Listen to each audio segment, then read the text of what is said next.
Welcome to the Meat and Potatoes podcast. We are here with Greg Levesque and Eric Levesque. Greg is the CEO and Eric is the COO of Strider. How are you guys? We're great. Doing great, Garrett. Good to be with you. Thank you for joining us. You guys had almost a crash on your way here. So. Yeah. We're awake. Let's just put it like that. There you go. Yeah. Adrenaline's flowing. Feeling good. Almost only counts in horseshoes and hand grenades. Exactly. I'll just throw the questions out and you guys can answer them, whoever would like to. But founding story. Let's hear how this whole thing was created. Yeah. Look, I mean, like a lot of startup stories, it was born out of kind of recognizing a gap in the market, and I'll just say personally, out of also like frustration in what was occurring a little bit in Washington D.C. As it related to strategic competition and how we were mobilizing, so to speak, to engage China and Russia and other countries in a more competitive way. My view of this era of strategic competition is industry is really on the front lines. That's the focus point. And it's tough for government to really see the world that way, let alone put the pieces together to be able to help U.S. companies or the companies of our allies protect their IP and ensure their market competitiveness going forward. Because to me, that's the linchpin of whether or not we, meaning the West, the free world, so to speak, is going to win this battle. Mm-hmm. Yeah. So, before we started Strider, Greg was in D.C. He was working on a host of different projects related to national security, really like that intersection of national security and economic activity. And I was in the Middle East working at the Sovereign Wealth Fund of Oman. And when I was there, we started having a lot of foreign governments coming into the country. As the Sovereign Wealth Fund, we were involved in a lot of the large infrastructure projects across the country, but also the Gulf. And started to quickly realize, like, when you're looking at those investments, there's some information asymmetry, and there's some gaps when you're thinking about the investment merits of a deal and also the strategic merits of a deal. And we started like noticing that there were a lot of strategic merits to deals that our counterparties were viewing differently than us.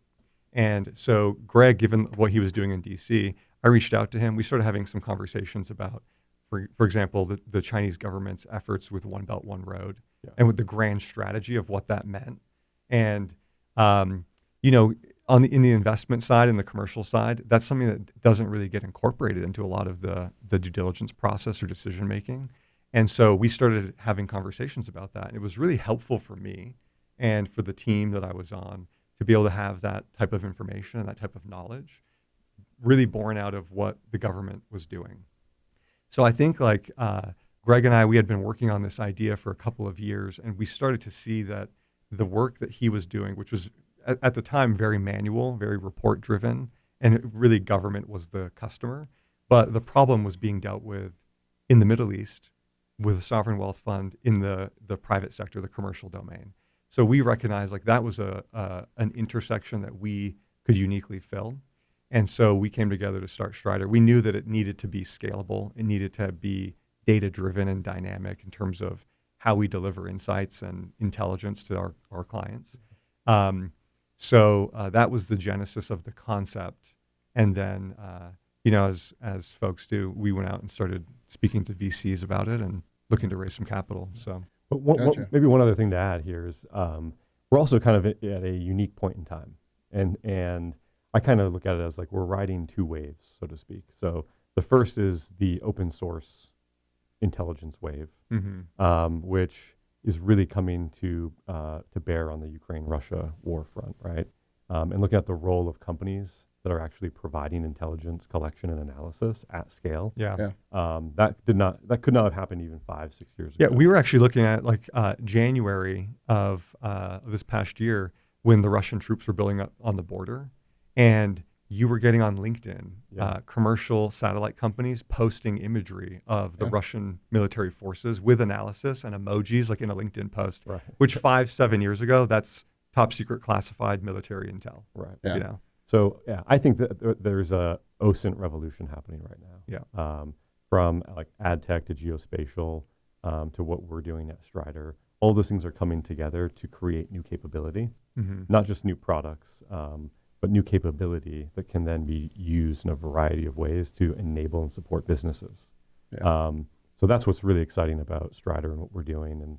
And then the second wave is strategic competition and the position that companies continue to find themselves in, kind of sandwiched between nation states. Yeah.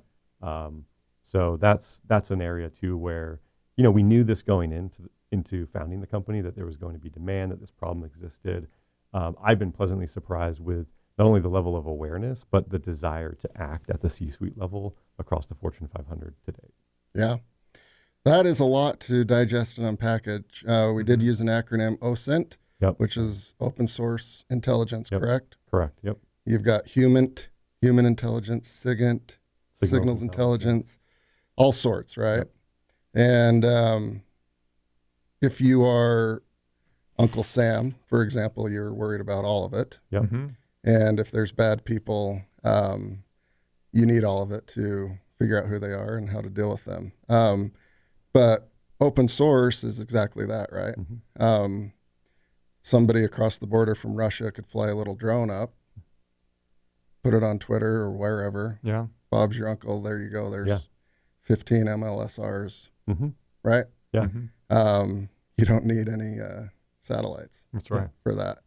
And so you guys have some products. Let's talk about those, because that will also help kind of the listeners understand what you guys do and your business model. Yeah. So, initially when we started the company, we wanted to focus on this massive problem of IP theft. As we've talked about this before. The U.S. Trade Reps Office estimated that the U.S. economy was losing between 400 to 600 billion per year just from Chinese IP theft. That's a massive issue, and we think in order to combat that, you have to understand it from a systematic point of view. You can't get to those numbers with one-off acts. It's a system, right? So we set out to dissect that system and understand how does it actually work in terms of identifying technology, collecting that technology, and then incorporating it into domestic capability. So that was like the first act we call, and it was basically focused on helping companies better understand what their technology risk landscape looks like, where they have vulnerabilities, and then help them to be able to have a proactive program to be able to combat it and deal with it. Because most of the clients we work with today, like Greg mentioned, have high awareness of the problem. They've been dealing with this for decades. It's not new to them, actually. But the issue is that it's a team of maybe 5 or 10 covering 70,000 employees.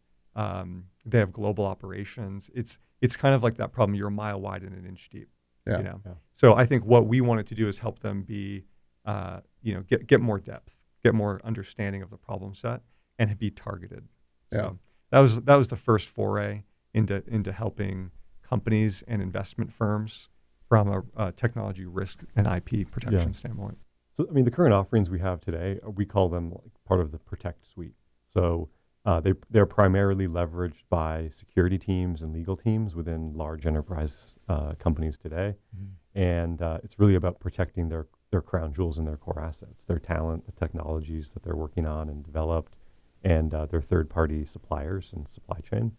And we talked about this earlier, Garrett, right? Like nation states are targeting companies directly. Yeah. And companies know it, but they lack the toolkit to be able to meaningfully see it coming or respond. Yeah. So usually we're trying with the Protect suite, right? We're trying to get them left of boom, so to speak. So prior to an incident occurring. We're really excited about this next phase that we're entering, which is more around compete. So now how do we leverage the same capabilities that Strider has developed to not just protect your assets, but compete more meaningfully in an increasingly challenging geopolitical environment? Yeah, a lot of moving parts. Maybe we could use an example. Let's say it's a American company that makes tractors out of Moline, Illinois. Beautiful hat you have on. Oh, yeah.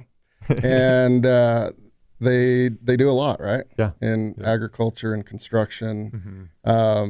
They there is metal and rubber Mm-hmm. and pistons and gas and all of that, but then there's also like a lot of ag tech, Yep. ag science, let alone the GPS and all of that. My guess is it would be prudent for them to be very defensive, knowing that there's countries, not just like competitors, that would love to have their knowledge, their IP, Yeah, for sure. all of that. So if we use that as an example, how would you guys interact with that company? So today, most of our buyers are going to be legal, so like general counsel's office, security teams, CISOs, chief security officers, et cetera. So it's more on the risk and legal side and compliance. And really what we're doing is we're delivering to them data that is essentially a digital twin. No pun intended, of course, here, but we're creating digital models of these corporate ecosystems through those three vectors that Greg mentioned, right? Technology, talent, and supply chains. Basically allowing them to visualize how their ecosystem looks through the lens of a nation state. And then where are their intersections through those same vectors with potentially high-risk nations. Yeah. So by doing that, you can actually start to then develop, like I said before, programs around proactive briefings with employees in sensitive programs, or use your internal tools to ring fence your critical IP on network, where right now most of the security teams are kind of not necessarily guessing, but like I said, overstretched, over-leveraged. So it's about zeroing in on the problem set and the real risk actors that are targeting, and then developing programs to protect around that. Yeah. That's kind of how we've been engaging to date. All of our agreements with corporate clients are annual agreements. We have a SaaS-based model, so very easy to consume, very easy to deploy and implement. And we can do it without requiring the customer to give us any of their internal data or access to their network. So it makes a really smooth transition. So that's actually the really cool part. Like most security companies today, the prospective customer has to usually give them something in order to demonstrate the capability, right? So whether that's network access or some kind of information that then the security company will run through their systems, et cetera. But the model we developed, we call it outside in. And this gets back to like the OSINT wave that we're riding. There is so much publicly available data today that you can actually create these models externally. And we can walk into a company and actually just show them already what we've developed and built out without them even giving us anything. Yep. So that's exciting. Yep. I think there's a lot of different applications for it. Today we're just focused on the security and compete front. But Very cool. So if it's cat and mouse, you guys are going to be in both, right? Like defensive, and you can use it for a competitive advantage. Yeah. Yeah, definitely. Yeah. I mean, Greg's expertise on strategic competition, I think, has been helpful in developing like that compete framework as we build out that product offering. But I mean, if you're going to engage in a massive geopolitical competition, like you got to understand how to measure the progress that's being made. Predominantly in emerging technologies, the vast majority of the Fortune 500 is spending billions in R&D for emerging tech to help automate their systems, help create more efficiency in their supply chains, whether it's AI or blockchain, robotics.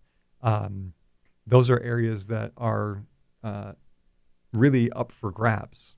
So we want to help our clients understand what their competitive advantages are, what their competition is doing globally, and then help them be able to pinpoint where opportunities are with the compete product suite that we're going to be rolling out later this next year. Very interesting. Yep. And so as you guys, founded the company, and you mentioned fundraising, we'll hit on that in a minute. Yeah. But at some point you need a client, right? And ideally more than one. yeah. In your guys' brains, let's say you didn't have a computer or anything and you like just pen and paper, who are your ideal clients, your first 10, first 100 that you guys would reach out to? So we look at like the pillars of strategic industries, and actually this was our and Eric, I'll give him the credit, was the brainchild of our go-to-market strategy. We did something that was quite different than most early stage tech startups. We went for the big whales first. Mm-hmm. So we targeted the who's who of the Fortune 500 within strategic industries, and we basically mapped out who is spending the most on emerging and frontier R&D tech, right? And that's who we started talking to and engaging. What we found was a really eager audience to begin to figure out, like, how do they incorporate this capability that we've developed into their security programs, because they were already actively trying to figure it out. So we've been able to kind of really scale that out across those industry categories. So think like semiconductors, aerospace defense, oil and gas, pharmaceuticals. That's been our primary go-to-market and continues to be today. Yeah. Even as we're expanding geographically. Yeah. Which, in the beginning of the company's life was counterintuitive for most of our investors and, the people who were advising us. Yeah. Because when you go enterprise first, sales cycles longer, contract sizes are bigger. The risk of deals going sideways as the time goes on is greater. And so if you can't lock those in quickly and start getting traction, then it really creates an issue for your follow-on rounds or for attracting more talent and capital to the business. But the other side of it was, if you had just a handful of customers, we were ready for the next funding round, right? Yeah, exactly.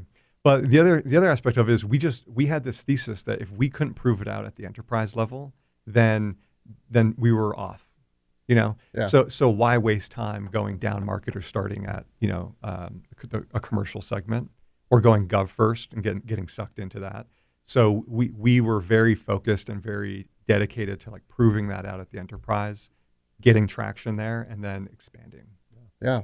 And the way we got traction was just pure face to pavement. Face to pavement. A lot of grinding. That was going to be my next great. question. The industries you just described are big, thousands of employees, if not tens of thousands, a lot of money in the bank, probably a lot of jaded folks that have processes, and so not for the faint of heart. So how face to pavement might be the actual way, but how did you guys navigate through that?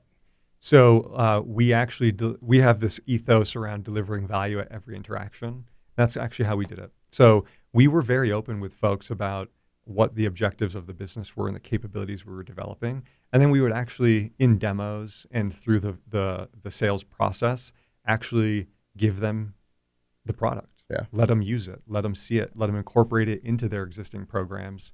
See what they can capture in terms of new use cases or new ideas out of it.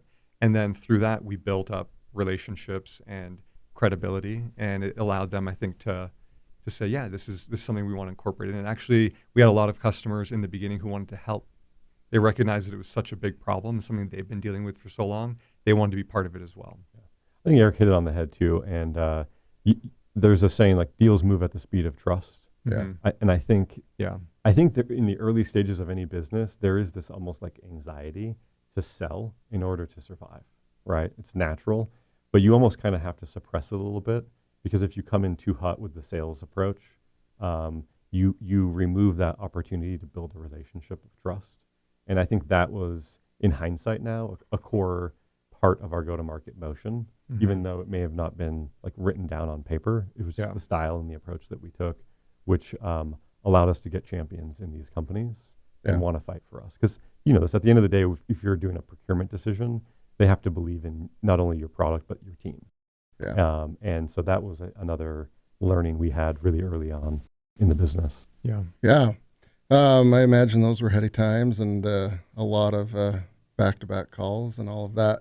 There are certain companies and products and industries where they might sell a product and service.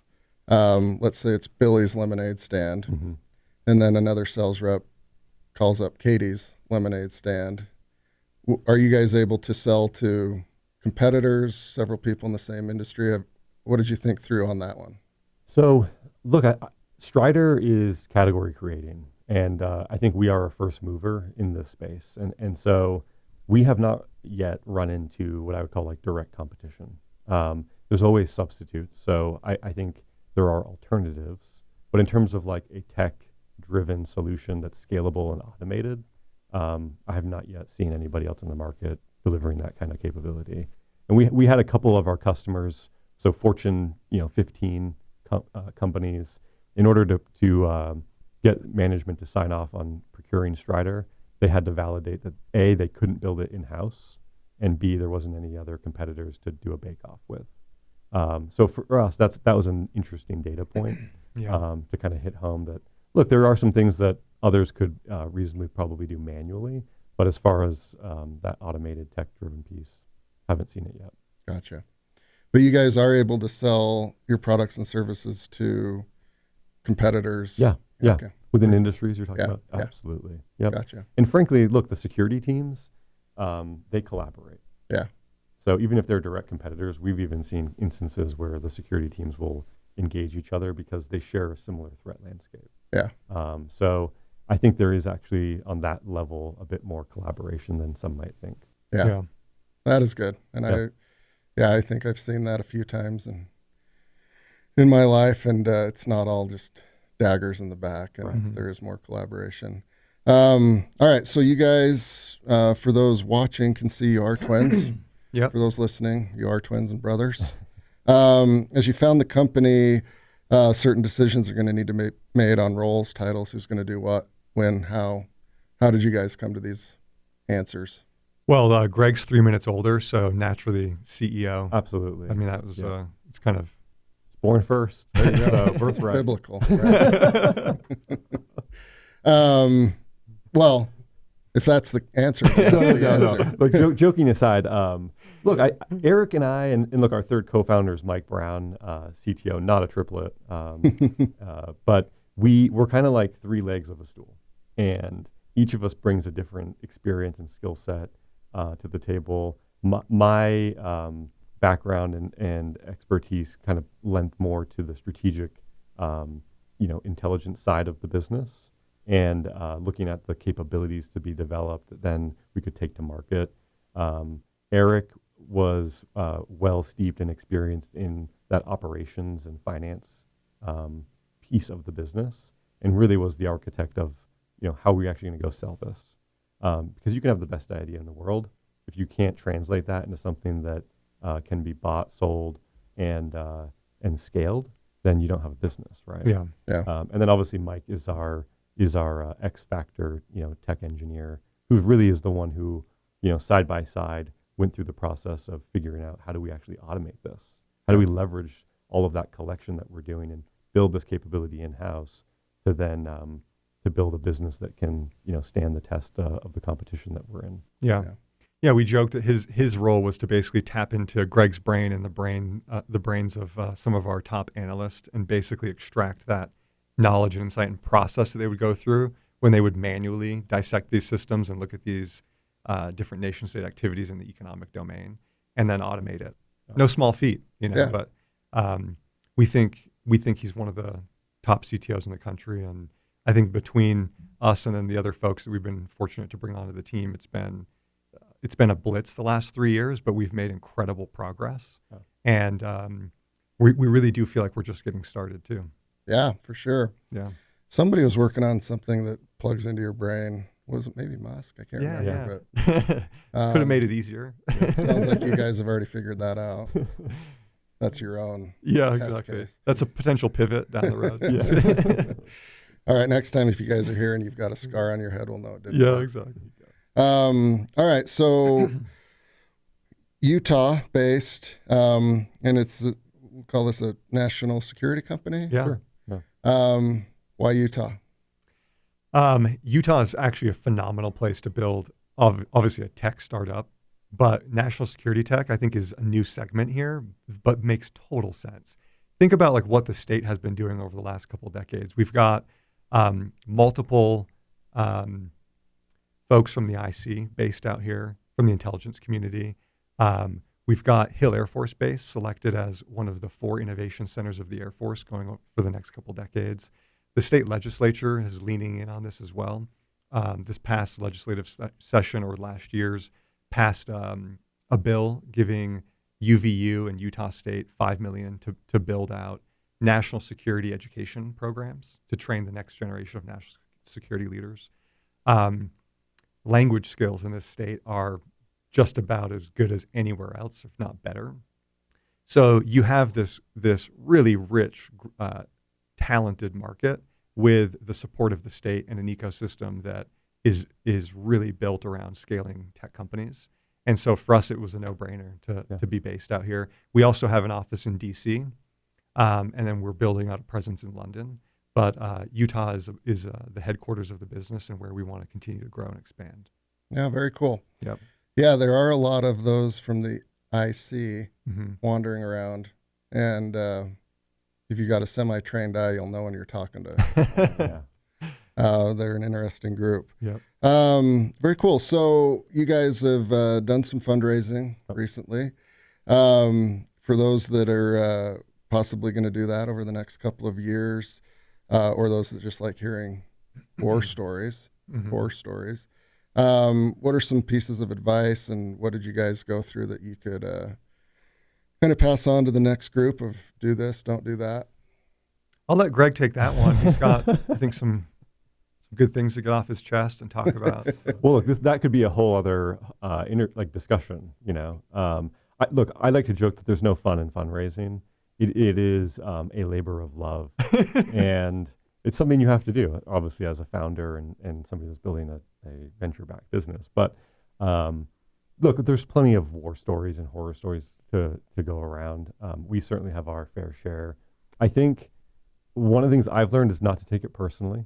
Obviously, that's easier said than done, especially when you're trying to talk to somebody about your baby and how beautiful it is, and then they tell you how beautiful it is, but they don't love it enough. Oh, yeah. So I think part of it for us, we've gotten soft nose. Yeah, we got soft nose. What does that mean? Yeah. We had Sounds like a no. we pitched one pretty senior partner at a very well-known venture firm in the Bay Area. I'm pretty sure he was high.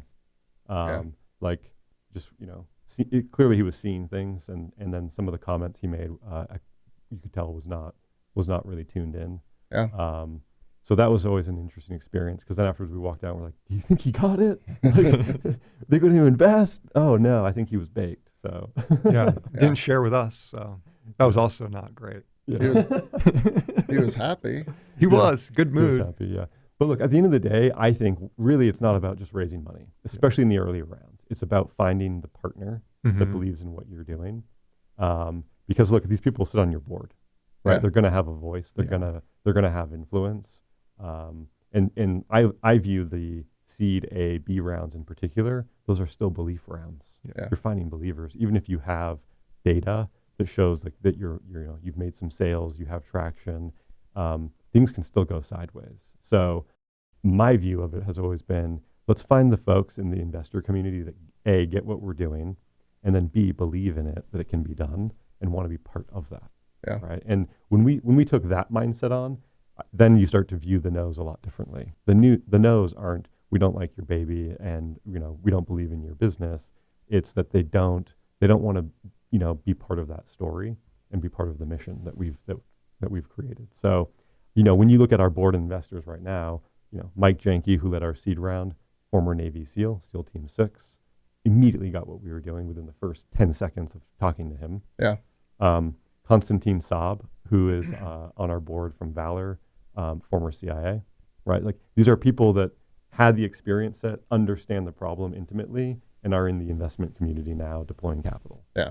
That makes it a lot easier. Yeah. A lot easier indeed. All right. So you guys have some money in the bank. You've got customers. You've got employees. Now I guess you have to keep going.